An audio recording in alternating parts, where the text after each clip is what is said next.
You're listening to the RFP Success Show with 8-time author, speaker, and CEO of the RFP Success Company, Lisa Rehurek.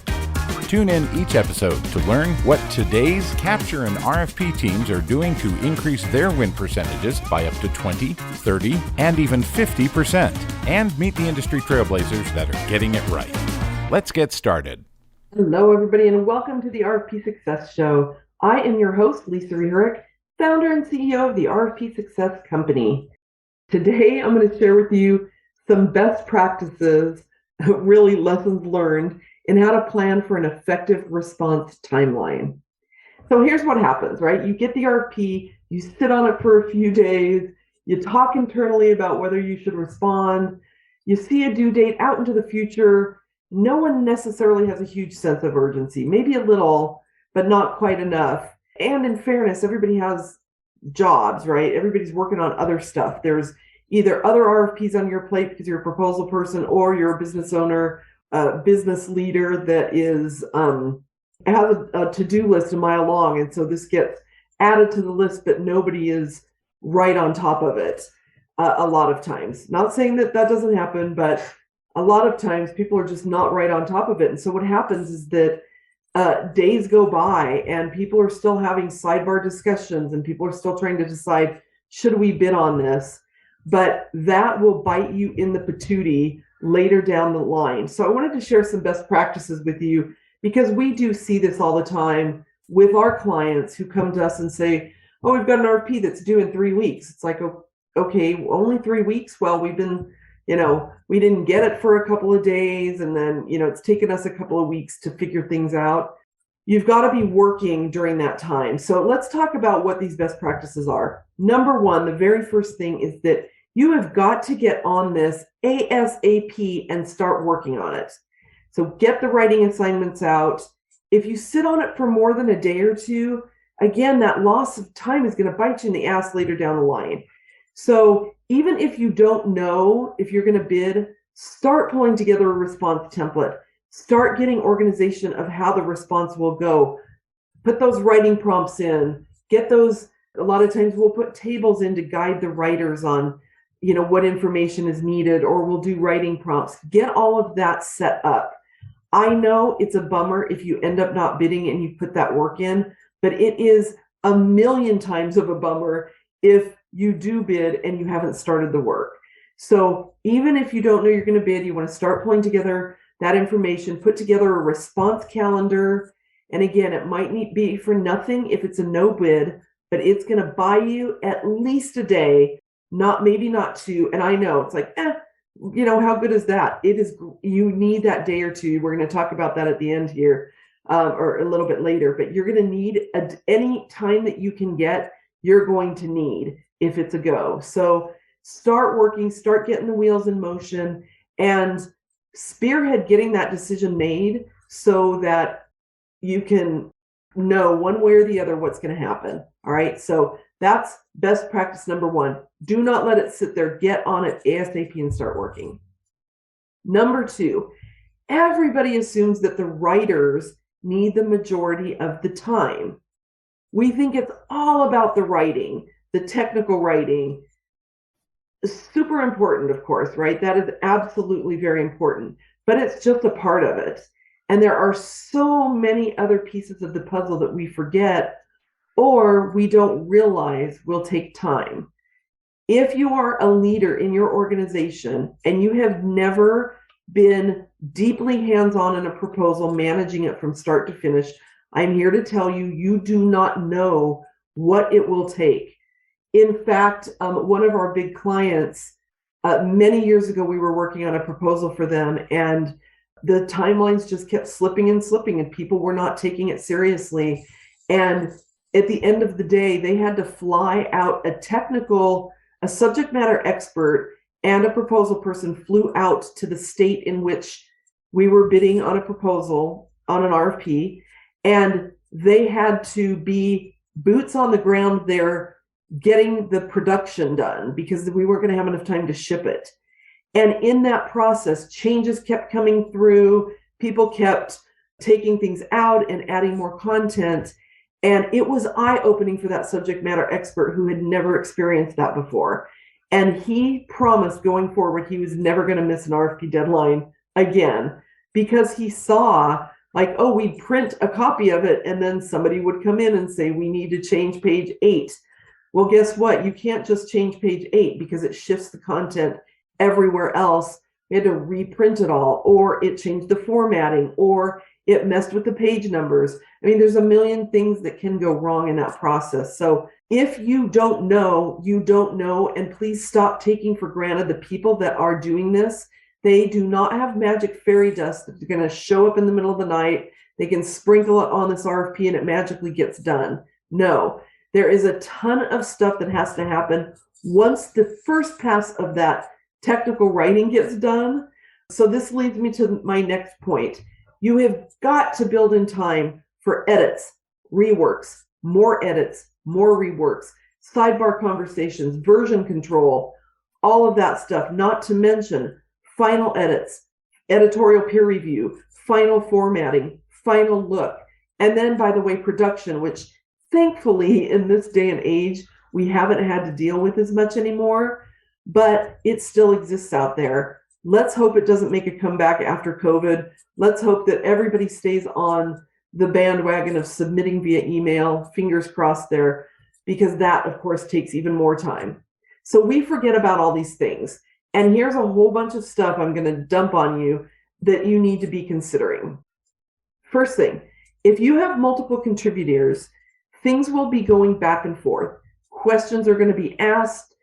Questions are going to be left hanging. Nobody's going to take ownership. Loops will need to be closed. That all takes time and effort, and somebody has to be assigned to be on point to shepherd all of this through. And it's got to be somebody that isn't afraid of pushing back, that isn't afraid of saying to, some high-level leader, hey, we need your answer to this, or hey, everybody, somebody put this question in here, but who is on point to answer it? And then what will happen is more conversation is going to ensue, or people will say, well, I think that maybe we should approach it this way. What does everybody think? And then somebody else will say, yes, but I think we should also kind of add in an element of X, Y, and Z. And still, nobody is actually answering the question so that it can be put into content. So this happens a lot on the larger RFPs, more complex RFPs, where you've got multiple contributors. But this all takes time and effort. Again, somebody's got to be on point. And that whole process alone for an RFP can take anywhere between like 3 and 5 days. I'm not joking. It sounds crazy. I know you're thinking, well, it'll never take us that long. It will. It will take that long for these back and forth things. And again, it depends on how big your response is. But, if we're talking about an average 100-page response with multiple contributors, it's going to take 2-3 days for those things to flesh themselves out. Okay. Also, those contributors are likely the SMEs, the ones making sure the content is right? But then you also have to have somebody with the strategy piece, making sure that we're really looking at are we adding in our differentiators? Have we included good positioning statements? Are we, by the way, a whole other big review piece is, are we answering the questions the way that they ask the questions? Have we organized our response? It's going to make it easy for the reviewer to follow along. All of that stuff can't happen until there's a solid draft. It's not effective. It takes time and is not effective until there's a solid draft. So you should expect a day or two. Again, if we're looking at a multi-contributor 100-page response, we're probably looking at a good couple of days for this piece of it to happen. When there's already a solid draft. So if there's not a solid draft, it's going to take longer because there's going to be things floating in and out. So again, you should expect a couple of days just for this part. And if it's bigger than 100 pages, you've got to anticipate that it can take up to 3 to 4 days just for this process. So now we're up to, anywhere between like 5 and 9 days for these two parts of the process to start taking shape. And I will tell you right now, very few people build that in because we assume here's the writing deadline, and then here's when the reviews can start, and we maybe give a day in there, if you're lucky, for whoever's compiling all of this to pull it all together and to make sure that all of the loops are closed. So it's just not enough time. You've got to build in more time there.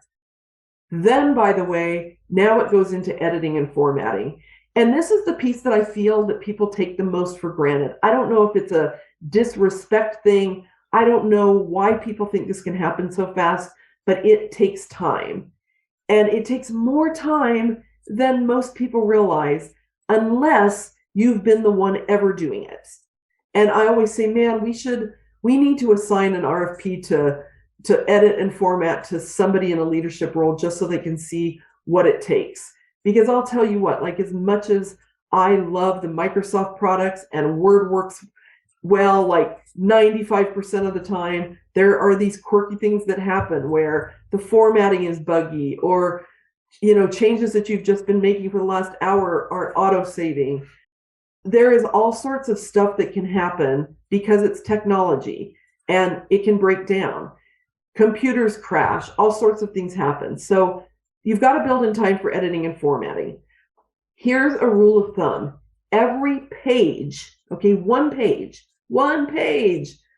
will take anywhere from 15 minutes on the low end per page, right, to 45 minutes or even sometimes an hour on the higher end to edit and format. All right. So if you have 100-page document, again, every page is going to take you, I'm emphasizing the heck out of this because it's so important. Every page will take anywhere from 15 minutes on the easy side to 45 or 60 minutes on the high end. So if you have a 100-page document and each page takes, let's say on average, 30 minutes to edit and format, that's 50 hours just for 100-page documents. Even if you rush it and cut that in half, and now we're working off that 15-minute mark, right? And you say, okay, we can get every page done in 15 minutes. That's 25 hours on a 100-page response. That's 3 days. So I get that a lot of times you're not going to have that 3 days, and you're going to have to make concessions for getting this done, but it takes time is the whole crux of my message here, to edit and format a document. And so what I've seen happen so many times, is the person who is left with that puddle of stuff that has been dumped on them to say, hey, get this done in the next half a day. It's impossible. And then a subpar product goes out and people are unhappy. Now, I don't believe it has to be perfect. I'm not talking about perfection here. We've got to let certain things go. If you've got style guides within your company, some of that's going to have to go out the back door. It's not going to happen when we're crushed for time on RFPs. But you still have to understand that it takes a good amount of time to do that final editing and formatting, making the document look good, making sure that all the headings are consistent, making sure that verbiage is consistent, making sure that bullets are consistent, and that it reads easy, and that there aren't typos in it, and that some languaging is similar all the way through. I might have said that one already. But my point is, again, 100-page documents should take 3 days.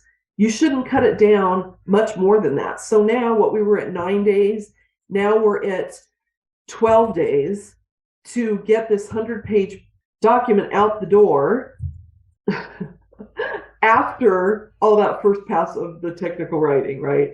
Then, by the way, building in a final look to make sure nothing gets lost in translation.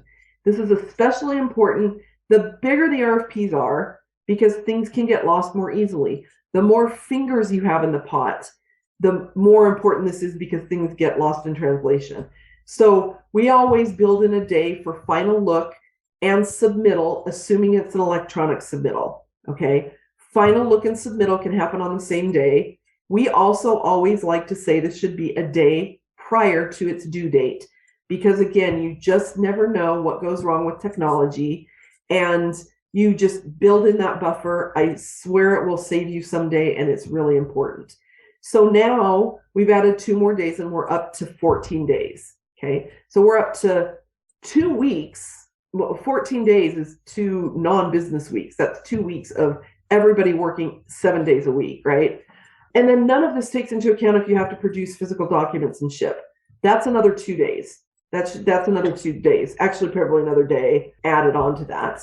But hopefully, again, the world is moving to us not having to do that anymore, but it's still a consideration when you're doing your response calendar. So if you do this right if you really want to position yourself for the win, you need 10 to 14 days after the first pass of technical writing is done. And I would argue that 10 is probably a little bit too, that's probably not enough. It's probably a good 2 weeks after all of the writing comes in to do all of the stuff that you need to do in order to present a really solid proposal that can get you the win. And let me throw in another thing. Never ever forget to account for weekends, holidays, vacation, people being out sick. You should always assign backup for everyone. Every key person on the team should have an assigned backup in case they are out unexpectedly. And it happens all the time. So who's the designated backup? You should know who will and won't work weekends. Your initial calendar should include vacation days for key contributors, holidays, and everything that we've talked about. That all should be worked into your response calendar for everybody to see. And if you've got things happening on the weekends, you've got to get commitment from people to do it on the weekends, and you've got to show that on the calendar. All right. So this is I'm really fired up about this right now because we work with a lot of companies and some of them are so good and really on top of it and they adhere to the deadlines and others are not. And it's not like they're trying to be assholes. It's just that they're busy with other stuff. But this is a sales opportunity. It's probably a big revenue opportunity for your company. And you've got to get people, if you're the leader or if you're the leader of the company, you're the one who has to hold people responsible, including yourself, by the way, for meeting those deadlines. Because you think again, us or any of the proposal team can, sprinkle magic fairy dust, wave a magic wand. It's not going to happen. We're going to have questions. We need to go back to you. And I'm really passionate about this because I think people often very, very much underestimate the time things are going to take on the back end.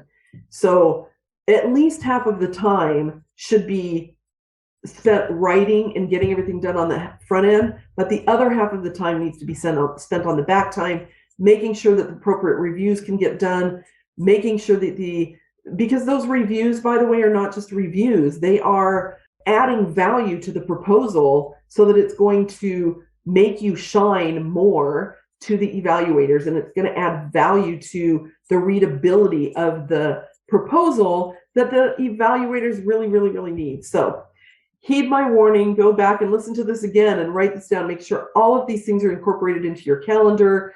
Have your leaders listen to this, whatever it takes.